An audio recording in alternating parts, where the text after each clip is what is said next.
Are you looking for a delicious seafood recipe that's quick and easy to make? Look no further than this rich and creamy garlic butter shrimp dish. To start, heat a skillet over medium-high heat and add a tablespoon of olive oil. Once heated, add the peeled raw shrimp and cook for 2 to 3 minutes until it turns pink.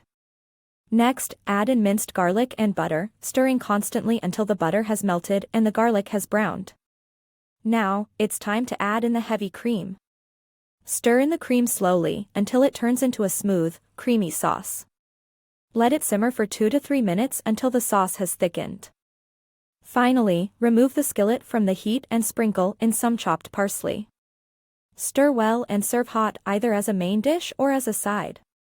This rich and creamy garlic butter shrimp recipe is both flavorful and satisfying, making it the perfect choice for a quick and easy meal.